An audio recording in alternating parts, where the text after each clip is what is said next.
Hi there. I'm just getting my tech down here. Oh, there we go. I usually do face just for any of you who are interested in doing social media stuff. I usually do Facebook and Instagram at the same time. So that's what I'm doing right now is making sure I have Instagram up. And I'm sorry I'm a little bit late. I really needed to take a shower. It was like too much. And I went to the gym today, which was awesome. Did lots of fun stuff there. Let's see, I won't be able to see this. I don't know why Instagram's not working. Okay, so feel free, those of you who are already here and waiting, feel free to wait for a couple more seconds. Or if you're just getting on, you're watching it later, feel free to feel free to fast forward it because I was rambling for a minute or so there. So welcome. And it's nice to have you here. I want to continue the conversation from last week. I'm trying to do these live streams every Thursday night at 6. Watch them whenever you want. Try and keep them short, like maybe, less than 15 minutes.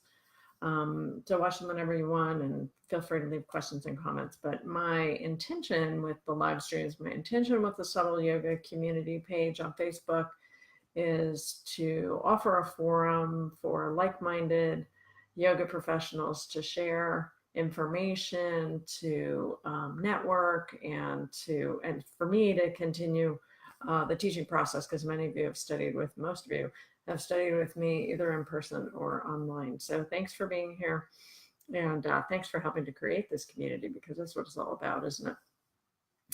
Okay, so I wanted to talk a little bit about some bigger picture stuff in terms of creating supportive communities, but I thought I'd tell you a couple of stories first because I just can't help myself. And one of those stories is just something that happened to me the other day. I was talking to one of my friends who's a longtime teacher and a trainer of yoga teachers. She doesn't teach for me, she teaches for another school. And she was saying how difficult it is, how she was trying to be polite, but she said how difficult it is to work with yoga teachers because there's this diva factor there so much of the time. And I've had that conversation many times with many people, including with somebody who, not a person who's related to somebody who coordinates all the yoga teachers for a very well-known studio out in California. And it's just one of the issues that we deal with in this field, that there's not enough training for the most part. And then the field tends to attract people who maybe, how do I say this nicely, who perhaps have some challenges around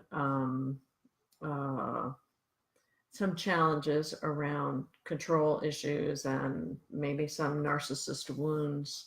And it's challenging, it's definitely challenging to work with people who think that they know things. But the reality is you don't know what you don't know. There are many, 200 hours of training is very minimal. And to think that with 200 hours of training, now you're going out there and leading trainings, which happens all the time.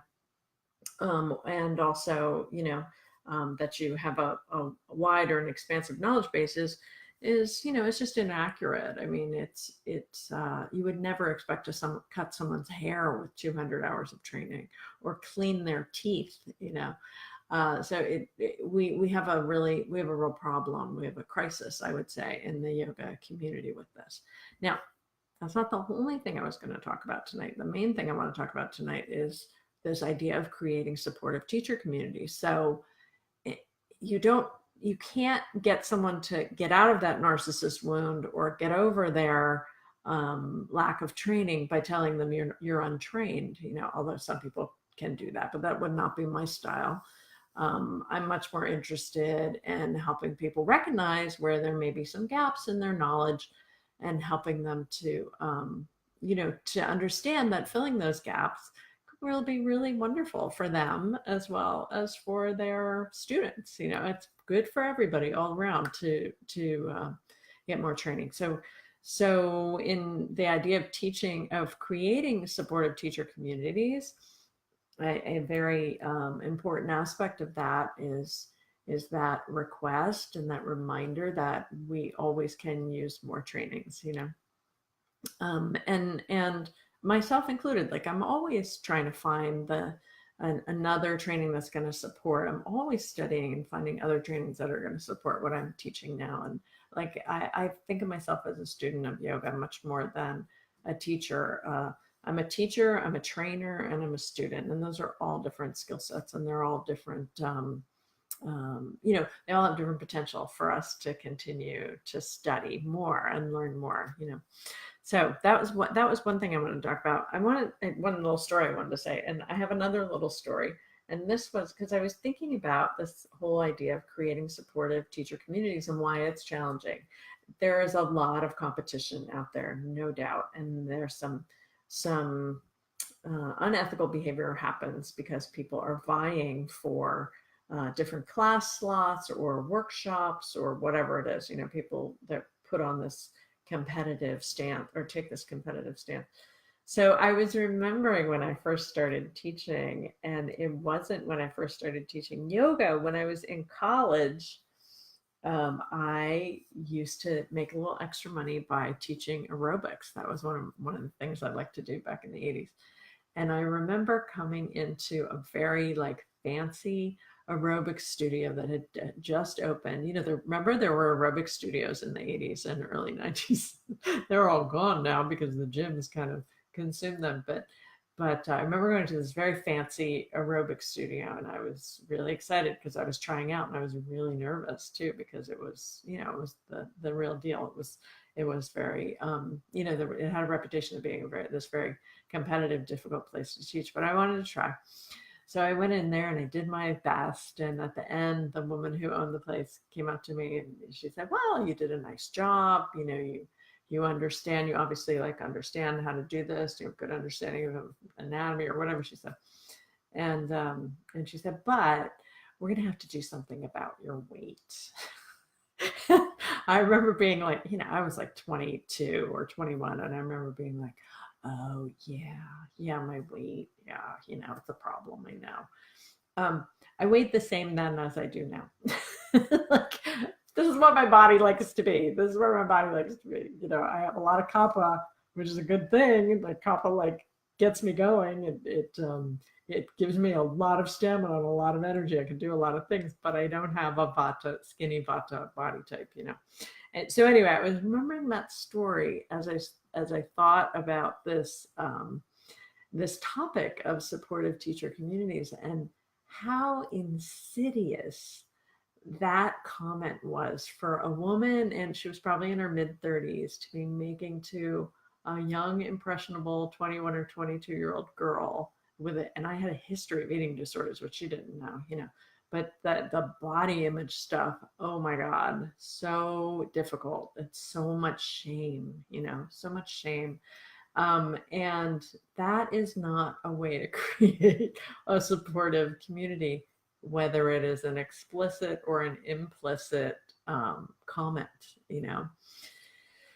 And then I was thinking about this incident that was back in the 80s, and women were maybe a little more, Jane Fonda was doing her thing, and there was a little more rigidity perhaps around body type. So I'd like to think that's changed somewhat now. I think it has, Nevertheless, when I'm thinking about why it's difficult to support, let's keep in mind that the majority of yoga teachers are women. And women have been trained, we've been acculturated from a very young age to see each other with some competition, some competitiveness.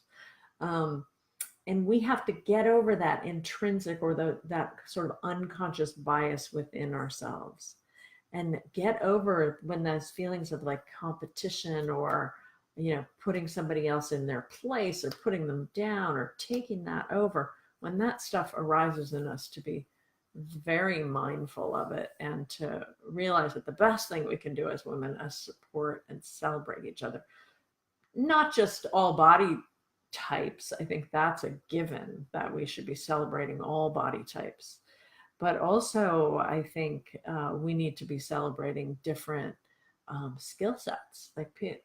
So here I am as a yoga teacher, and surrounded by tons of yoga teachers in Asheville. And I could think about it like, oh my God, this is so competitive. And believe me, I've thought about that. I've thought about it that way many times in the 18 years that I've lived here.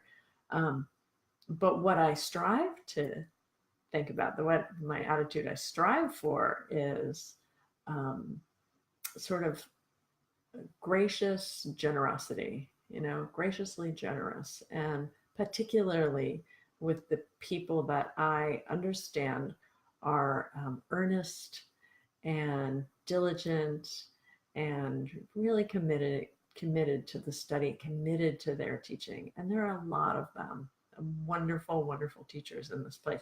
So here I am as a yoga teacher. I have a certain skill set. I lean towards neuroscience and physiology, subtle body stuff, mental health stuff. I'm not like the best person for anatomy. Like, I know my anatomy quite well. I mean, I have more than, I've probably got 1,000 hours or more in training of yoga. And then I have another 1,000 hours in bodywork therapy. So I've trained very extensively. I think I have more like 1,500. Anyway, I don't know, but like lots of hours, and I've trained extensively in anatomy and physiology, but it's just not my central focus. So if somebody came to me and said, like, I've got this hip thing going on, I feel like it's, and that was the primary chief complaint. That was a chief complaint. The chief complaint wasn't depression or anxiety. If somebody comes to me and chief complaint is trauma, depression, anxiety, addiction recovery, like, those are the people that I want to see. Then those are the people I want to work with. But if somebody's like, I got this hip thing, then I'm happy to. And in fact, I often do say, well, this person is really good at that. I'd love you to go see this person, Or somebody comes to me and they like, I really want to come to your class, but it doesn't fit in my time. Well, then I think, like, where else could somebody go? What other class would be appropriate for them? I know so many yoga teachers I can refer. And I like referring, and it makes me feel so good to send somebody to somebody else I really love and care about and want their practice to be successful. So, bringing that idea of supportive communities, but bringing that idea of ethics into the practice, into the business of yoga is essential. It's a critical issue that we bring that in, because it's the ethics that provide this sort of pitta cooling elixir that we all need when we feel the sort of lack mentality or competitiveness. Like, those sorts of things, they're not really serving. They're just not that useful, And what they demonstrate for myself is, I got to get back to my practice, because it's my practice that hooks me in and connects me to my higher power, or whatever you want to call it, the divine presence in my life. That is the support. It's the place where I go when I need support, and the place where I need to go to remember that I'm always being taken care of. I don't have to operate out of a lack perspective. Rather, I have to operate out of the opposite perspective, that there is so much possibility, there's so much potential for these practices. I want to support and to rise up, to lift up the yoga teachers in the community who really are the ones that that are really trying and really earnest and committed to their development. So this is just a couple of my thoughts about supportive teacher communities. I want to thank Elizabeth, who brought this to my attention and said, hey, we need to talk about this in the group. So I see that there's not that many people on. You're probably all out there teaching yoga tonight. Good for you. So when you get a chance to watch, feel free to leave questions or comments. I want to thank you for being here. And I'll be back next Thursday. And I think we have a different topic for next Thursday, but I'll announce it on the group. Thanks for being here for this day.